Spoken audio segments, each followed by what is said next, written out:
வணக்கம், நான் உங்கள் ஆஷிக். இன்றைக்கி நம்ம பிஹைண்ட் ரூட்ஸ் டெமோக்ரஸி நிகழ்ச்சியில் எதை பற்றி கேட்க போகிறோன்னா, சசிகலா அவர்களுக்கு எதிராக உச்சநீதிமன்றத்தில் தீர்ப்பு வந்திருக்கு.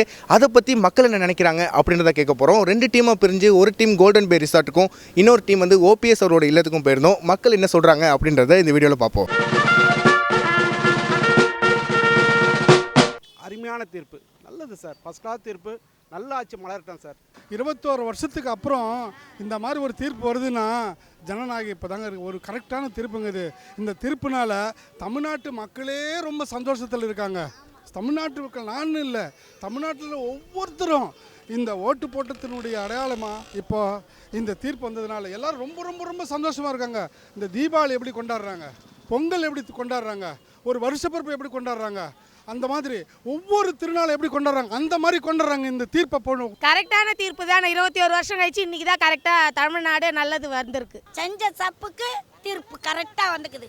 இப்போதான் மன திருப்தியாக இருக்குது. இப்போ எடப்பாடி பழனிசாமி இருக்காங்கல்ல, அவங்களுக்கு வந்து ஆதரவு கொடுக்குறாங்க சசிகலா தரப்பினர்லாம். நீங்கள் வந்து இப்படி ஆதரவு கொடுப்பீங்களா சார்? நல்ல மனுஷன் சார், இப்படியே போட்டணும் சார். பன்னீர்செல்வம் நல்ல மனுஷன், நம்ம எந்த கட்சியும் கிடையாதுங்க.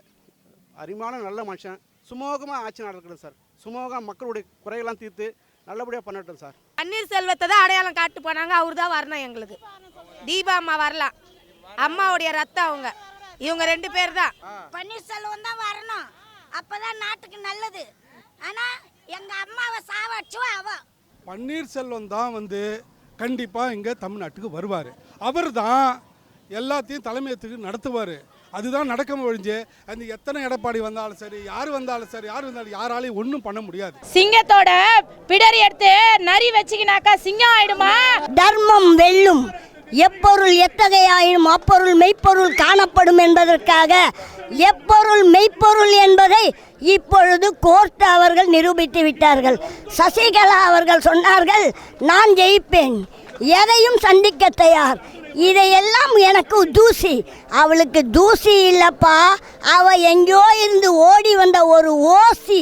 இந்த ஆட்சியை தான் நாங்கள் எதிர்பார்த்தோம். தமிழ்நாடு இனிமேல் அமைதியாக போவோம், யாருக்கா எந்த தொல்லையும் இருக்காது. இவள் அரைக்கி வந்தால் நாடே குட்டி, தமிழ்நாடே குட்டி சவராக ஆகிட்டுருக்கோம். ஓபின்னா என்ன, நீங்கள் மாதிரி ஓபி அடிச்சுட்டு சும்மா அப்படி இப்படி வர்றவங்க மாதிரி நினச்சிட்டிங்களா? எங்கள் ஓபி மாதிரி ஒரு தர்ம தேவன் இனி பிறக்கவும் மாட்டான், பிறந்திருந்ததும் இல்லை. ஆகையினால் எங்கள் அம்மா எப்படி காட்டினாங்க, தோக்டீன் இந்த 3 தடவை அவர் வந்தாருன்னா அவர் தாண்டா நிரந்தர முதலமைச்சர். சிடி வித்தவளுக்கெல்லாம் வந்து சிஎம் சேர் கேக்குதா? ஆர்கே நகர் மட்டும் கிடையாது, எந்த தொகுதியிலும் கால வைக்க முடியாது. ஒரு தலைமை இல்லாத நாங்கள் தவிச்சிருந்தோம். இன்னைக்கு எங்கள் ஓபிஎஸ் அண்ணன் வந்துட்டாரு. இனிமேல் எங்களுக்கு நிரந்தர முதல்வர் அவர் தான் எங்களுக்கு. அவ்வளோதான், அவர் தான் முதல்வர் எங்களுக்கு.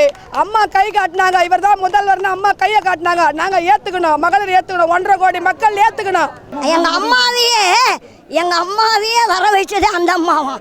எங்கே இருந்த இறநாயி, பந்தலில் வந்த பறநாயி, இலை மேலே கல் தூக்கி வச்ச எங்கள் அம்மா, இலை பறக்கக்கூடாதுன்னு. எங்கள் அம்மா இலை என்ன இலை தெரியுமா? நிரந்தர ரெட்டை இலை, நீ எச்ச இலை. நான் பார்த்த தலைவர்கள் காமராஜை பார்த்துருக்குறேன், அண்ணாவை பார்த்துருக்குறேன், கலைஞரை பார்த்துருக்குறேன்.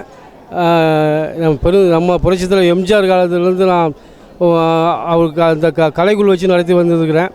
ஆனால் இப்போது ஓபி அவர்கள் ரொம்ப எளிமையானவர், ஏழைகளுக்கு பல நன்மைகள் செய்வார், அது எந்த சந்தேகமும் இல்லை. தர்மம் ஜெயிச்சிருக்குது. இனிமேட்டு வந்து யாருமே வந்து தப்பு செய்யக்கூடாது. அரசியல்வாதிகளாம் ஒரு பாடமாக இருக்கும். யாருமே இனிமேட்டு வந்து தப்பு செய்யணும் கொஞ்சம் யோசிப்பாங்க. போன டெமோக்ரஸி வீடியோவில் நிறைய வியூவர்ஸ் நிறைய கமெண்ட் பண்ணியிருந்தீங்க. அந்த நல்ல உள்ளங்களுக்கு அனைவருக்கும் நன்றி. எஸ்பெஷலி நாகார்ஜுனா அர்ஜுன் அப்படின்றவர் மினிமம் கேரண்டி சூப்பர் ஜின்னு போட்டிருந்தாரு. ரொம்ப தேங்க்யூ ஜி. அடுத்த டெமோக்ரஸி நிகழ்ச்சியில் மக்கள்கிட்ட என்னென்ன கொஸ்டின் கேட்கலாம் அப்படின்றத கீழே கமெண்ட்டில் சொல்லுங்கள். உங்கள் ஃபீட்பேக் எங்கள் ஃபியூச்சர்.